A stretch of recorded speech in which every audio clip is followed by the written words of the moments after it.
वंदे मातरम। Standard 8 English medium, subject computer, chapter number 4 Excel, जिसके बारे में हमें थोड़ी बहुत डिस्कशन करनी है कि ये जो आपको वीडियो आज मैं भेज रहा हूँ, जो हमारा माइक्रोसॉफ्ट एक्सेल जो है चैप्टर नंबर 4, उसके बारे में थोड़ी बहुत आपको इन्फॉर्मेशन दे रहा हूँ। तो एक्सेल जो है, what is Excel, what is the use of Excel, उसका यूज़ कहाँ पे करना है, एक्सेल क्या है, कौन सा प्रोग्राम है, उससे क्या हम वर्क कर सकते हैं, उसके फंक्शंस कौन से, उसके बारे में हमें डिस्कस करनी है। तो एक्सेल जो है, in school you have to daily time table of subject, some time you also prepare table of marks score in each test, calculate the total marks, percentage, average marks score एवं subject, windows all can be easily quickly and accuracy done is Excel. कि आप जब subject का time table बनाना चाह रहे हो, जैसे कि आपको वीकडे होता है, डेली टाइम टेबल आपको बनाना हो, तो शायद आप लोगों ने बनाया भी है और शायद आपने नहीं भी बनाया होगा। तो आपको डेली का टाइम टेबल क्रिएट करना हो, या आपको एग्जाम का टाइम टेबल क्रिएट करना हो, या आपको मार्कशीट क्रिएट करनी हो, तो ये सारी चीज़ें जो है वो आप एक्सेल के अंदर कर सकते हो। वो भी कैसे, तो इजीली, क्विकली और एक्यूरेसी, तेज़ी से, स्पीड से, एकदम इजी तरीके से और एक्यूरेट से आता है, यानी कि आपका जो आंसर है वो आप सही तरीके से आप उसको कर सकते हो। तो Excel is the parts of the program called the spreadsheet of worksheet. Excel जो है Microsoft Windows, sorry, Microsoft Office का एक पार्ट है। किसका पार्ट है? माइक्रोसॉफ्ट ऑफिस का। जैसे कि हम माइक्रोसॉफ्ट वर्ड के बारे में जानते हैं, माइक्रोसॉफ्ट पावर पॉइंट के बारे में जानते हैं, तो उसी का एक माइक्रोसॉफ्ट का एक भाग है जिसका नाम है माइक्रोसॉफ्ट एक्सेल। क्या नाम है? माइक्रोसॉफ्ट एक्सेल को, जिसको हम स्प्रेडशीट और वर्कशीट कहते हैं। क्या कहते हैं? स्प्रेडशीट और वर्कशीट। यानी कि Excel is a parts of program called spreadsheet और वर्कशीट। कि एक्सेल जो है वो रो एंड कॉलम दोनों को मिला के एक जो पूरा टेबल बना देती है। क्या बना देती है? पूरा टेबल। यानी एक्सेल जो है उसके अंदर हमें only for row and column में प्रेजेंट होता है। जैसे कि वर्ड है तो उसमें ब्लैंक आता है, तो यहाँ पे एक्सेल जो है उसके अंदर आपको पूरा रेडीमेड टेबल मिलता है, जो आपको रो एंड कॉलम से बना हुआ पूरा टेबल आपको रेडीमेड मिलता है। तो वो उसके अंदर हम क्या करते हैं, ताकि हमें क्या करना है, तो सम करना है, डिवाइड करना है, मल्टीप्लाई करना है, परसेंटेज निकालना है, किसी की एवरेज निकालनी है, कोई भी हमें एक्स वाई जेड कैलकुलेशन करने हैं, तो सारे कैलकुलेशन हम कहाँ करते हैं? तो एक्सेल के अंदर कर सकते हैं। किस में कर सकते हैं? एक्सेल के अंदर। वो कैलकुलेशन किस तरह से करना है वो हमें देखना है। तो उससे पहले हमें ये पता होना चाहिए कि माइक्रोसॉफ्ट एक्सेल नाम का जो प्रोग्राम है उसको स्टार्ट कैसे करते हैं, हाउ टू स्टार्ट एक्सेल। तो स्टार्ट करने के लिए सबसे पहले, जहाँ पे मैं आपको प्रैक्टिकली बता रहा हूँ, सबसे पहले आप यहाँ पे देख रहे हो, सबसे पहले नीचे आपको स्टार्ट बटन दिया हुआ है। फर्स्ट ऑफ ऑल आपको स्टार्ट बटन पे क्लिक करना है। देन आफ्टर आपको यहाँ पे स्टार्ट मेनू दिखाई दे रहा है, show the menu, the start menu. कि आपको जो यहाँ पे मेनू शो हो रहा है, ये मेनू जो है उसे स्टार्ट मेनू कहते हैं। क्या कहते हैं? Start menu. फिर आपको क्या करना है, तो स्टार्ट मेनू के अंदर जाके आपको क्या करना है, यहाँ पे नीचे ऑल प्रोग्राम पे क्लिक करना है। कहाँ पे क्लिक करना है? All programme. अब जैसे ही आप ऑल प्रोग्राम्स पे क्लिक करोगे, तुरंत आपको बीच में एक अलग से ऑप्शंस दिखाई दे रहे हैं। उसी ऑप्शन में आप एक एक ऑप्शन यहाँ पे दिखाई दे रहा है, माइक्रोसॉफ्ट ऑफिस। क्या दिखाई दे रहा है? Microsoft office. क्या माइक्रोसॉफ्ट ऑफिस पे क्लिक करना है। अब जैसे आपने माइक्रोसॉफ्ट ऑफिस पे क्लिक किया, तो तुरंत आपको यहाँ पे नीचे माइक्रोसॉफ्ट के बहुत सारे प्रोग्राम्स दिखाई दे रहे हैं। मैंने अभी जस्ट बोला था, Word, Excel, PowerPoint, Access, Access toolbar, notes, out note, और सब प्रोग्राम्स आते हैं। तो हमें यहाँ पे कौन सा प्रोग्राम चलाना है? तो कि एक्सेल। कौन सा चलाना है? एक्सेल। तो हमें वो देखना है कि हमारा एक्सेल कहाँ पे है। तो आप यहाँ देखते हो माइक्रोसॉफ्ट एक्सेल 2010 दिया हो। क्या दिया हुआ है? Microsoft Excel 2010। उसके ऊपर हम क्या कर देंगे? क्लिक।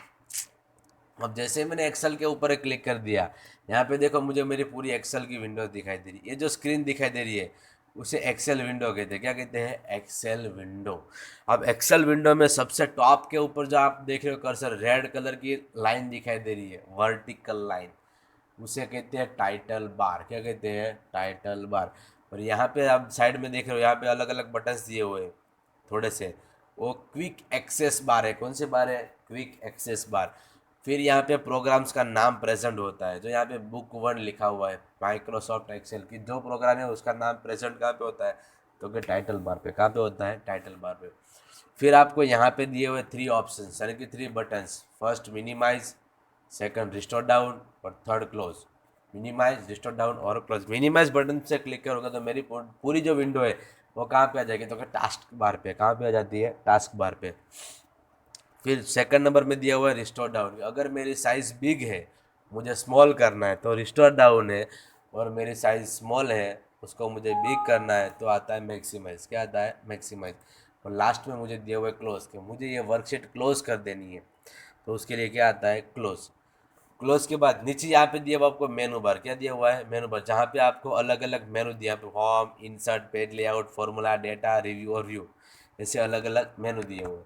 मेनू के बाद आपको नीचे दिया हुआ है रिबन्स। क्या दिया हुआ है, रिबन्स। के आपने जिस टैब के ऊपर क्लिक किया, यानी कि जैसे यहाँ पे मैंने होम बटन पे क्लिक किया हुआ है तो मुझे होम बटन के सारे ऑप्शन नीचे दिखाई देंगे, उसे रिबन कहते हैं। क्या कहते हैं, रिबन। फिर मैं इंसर्ट पे क्लिक करूँगा तो मुझे इंसर्ट के सारे ऑप्शन दिखाई देंगे, यानी जो नीचे जो पोर्शन दिखाई दे रहा है उसे रिबन कहते हैं। क्या कहते हैं, रिबन। क्या कहते हैं, रिबन। उसके नीचे यहाँ पे दिखाई दे रहा है आपको नेम बॉक्स। क्या दिखाई दे रहा है, नेम बॉक्स, जहाँ पे A1 लिखा हुआ है। क्या लिखा हुआ है, A1। अब A1 मतलब क्या होता है, मैंने अभी जस्ट बोला कि हमारे कंप्यूटर के अंदर टेबल जो है वो रेडीमेड, आप जो यहाँ पे देखते हो पूरा टेबल रेडीमेड है। वर्टिकल लाइन और हॉरिजॉन्टल लाइन दोनों को मिला के, वर्टिकल लाइन मतलब कॉलम्स और हॉरिजॉन्टल लाइन मतलब क्या होता है, रो, दोनों को मिला के जो टेबल बनता है तो वो टेबल जो यहाँ पे रो एंड कॉलम दोनों को कॉम्बिनेशन करके यहाँ पे एक छोटा सा बॉक्स बनता है, स्क्वायर। ये आप देखो बहुत सारे स्क्वायर आपको दिखाई दे रहे हैं, उसे सेल कहते हैं। क्या कहते हैं, सेल। यानी कि रो एंड कॉलम दोनों को कंबाइन करके जो सेल, सॉरी, बॉक्स बनता है उसे सेल कहते हैं। क्या कहते हैं, सेल। अब हमारा जो सेल, यहाँ पे बहुत सारे प्रकार के सेल आपको दिखे, यहाँ पे देखो बहुत सारे सेल है, पर इसमें ए वाला सेल एक ऐसी है जिसके ऊपर आपको ब्लैक बॉर्डर दिखाई दे रही है। क्या दिखाई दे रही है, ब्लैक बॉर्डर। उसका मतलब ये मेरा जो सेल है वो सेल कौन सा है, एक्टिव सेल। कौन सा सेल है, एक्टिव सेल। तो एक्टिव सेल जो है वो एक्टिव सेल का एड्रेस जो होता है ना वो यहाँ पे नेम बॉक्स में प्रेजेंट होता है। कहाँ पे प्रेजेंट होता है, नेम बॉक्स में। तो यहाँ पे सबसे पहले A1 था, यहाँ पे देखो ब्लैक बॉर्डर है। अब A1 मीन्स क्या होता है कि मेरा जो सेल है उसका कॉलम और रो दोनों का एड्रेस ऊपर प्रेजेंट करता है। पहले कॉलम प्रेजेंट होती है, फिर रो प्रेजेंट होती है। यहाँ पे कॉलम कौन सी है, ए, यहाँ पे ए लिखा हुआ है, और यहाँ पे रो कौन सी है, 1, तो यहाँ पे 1 लिखा हुआ है। ए वाला जो मेरा बॉक्स, इसी ए वाला जो मेरा सेल है उसका एड्रेस क्या है, तो कि A1। क्या है, A1। फिर मैं यहाँ पे क्लिक कर रहा हूँ। मैं थोड़ा जूम कर दे रहा हूँ ताकि आपको थोड़ा बहुत इजीली से अंडरस्टैंड हो सकेगा। अब यहाँ पे मैंने क्लिक किया हुआ है तो यहाँ पे कॉलम कौन सी मेरी सिलेक्ट की हुई है, ई। यहाँ पे देखो ई लिखा हुआ है, और यहाँ पे रो कौन सी है, 7, तो यहाँ पे 7 है। यानी इसका मतलब ये वाला जो मेरा सेल है उसका एड्रेस क्या है, E7। आप जहाँ पे भी क्लिक करोगे देखो, आप वहाँ पे फॉर्मूला बार में देख सकोगे उसका एड्रेस चेंज होता रहता है। यानी जहाँ पे ये ब्लैक बॉर्डर वाला सेल है वो एक्टिव सेल जिसे कहते हैं। जहाँ पे एक्टिव सेल है उसका एड्रेस मुझे कहाँ दिखाई देगा, formula bar, sorry, name box में। कहाँ दिखाई देगा, नेम बॉक्स में। नेम बॉक्स के जस्ट बाजू में यहाँ पे आपको पूरा वाइट कलर का पोर्शन दिया हुआ है जिसे फॉर्मूला बार कहते हैं। क्या कहते हैं, फॉर्मूला बार। कि आप वर्कशीट के अंदर जो फॉर्मूला ऐड करते हो वो आपको यहाँ पे भी प्रेजेंट होता है। जैसे कि मैं यहाँ पे स्टैंडर्ड 8 लिख रहा हूँ, मैंने यहाँ पे नीचे स्टैंडर्ड 8 लिखा हुआ है, मुझे देखो यहाँ फॉर्मूला बार में स्टैंडर्ड 8 लिखा हुआ दिखाई दे रहा है। फिर मुझे यहाँ से कुछ चेंजेस करना है तो यहाँ पे भी मैं 7 करूँगा तो 7 हो जाएगा। मतलब मुझे कोई भी चेंजेस करना है तो मैं फॉर्मूला बार में भी कर सकता हूँ, और नीचे शीट टैब के अंदर भी मुझे वहाँ पे भी कर सकता हूँ। फिर यहाँ पे आपको नीचे फर्स्ट दिया कॉलम, यहाँ पे जो कॉलम्स आपको दो दिखाई दे रही है वो ABCD में प्रेजेंट होती है। किसमें प्रेजेंट होती है, ABCD में।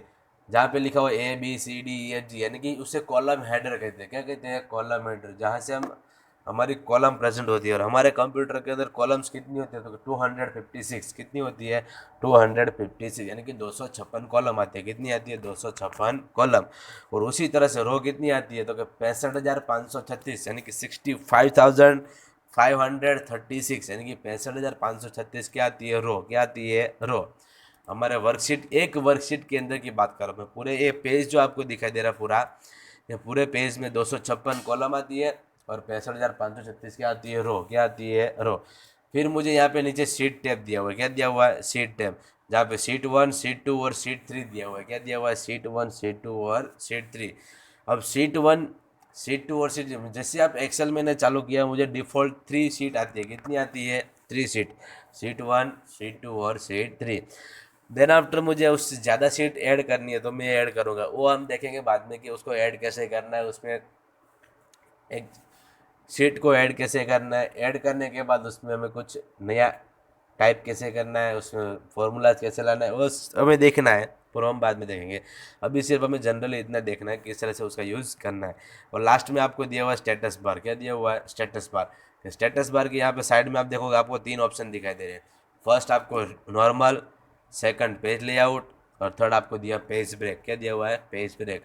और सामने यहाँ पे जूम बटन दिया। क्या दिया हुआ है? जूम की एक्सेल विंडो जो है उसको आपको जूम करना है, मिनिमाइज, बड़ा करना है, छोटा करना है, वो जूम भी आप उसके अंदर कर सकते हो। तो ये वीडियो को आपको ध्यान से देखना है, उसको समझना है, एक्सेल को चालू कैसे करना है, उसमें कौन कौन से कंपोनेंट्स आते हैं वो आपको देखना है। और उसके बाद जो आगे वाला जो भाग है हमारा, कि उसके अंदर हमें उसको नया एक्सेल में स्प्रेडशीट कैसे क्रिएट करनी है, उसमें किस तरह से बनाना है, टाइपिंग कैसे करना है एक्सेल में, जैसे कि टाइम टेबल हमें बनाना तो वो कैसे बनाना है, वो जो है वो पूरा हम देखेंगे नेक्स्ट। हमारा पार्ट्स जो आएगा पार्ट 2 जिसे कहते हैं एक्सेल पार्ट 2 के, वो पार्ट 2 के अंदर हमें देखना है। तब तक आपको ये वीडियो जो मैं आपको शेयर कर रहा हूँ वो आपको लिसनली केयरफुली आपको अंडरस्टैंड करना है। और जो भी समझ में नहीं आ रही, जो भी क्वेरी हो आप मुझे पूछ सकते हो, कमेंट में आपको कमेंट कर सकते हो। और ये चीज़ जो है आपको ध्यान में रखनी है, और ये वीडियो जो है आपको अंडरस्टैंड उसको सही तरह से आपको करना है। Okay bye.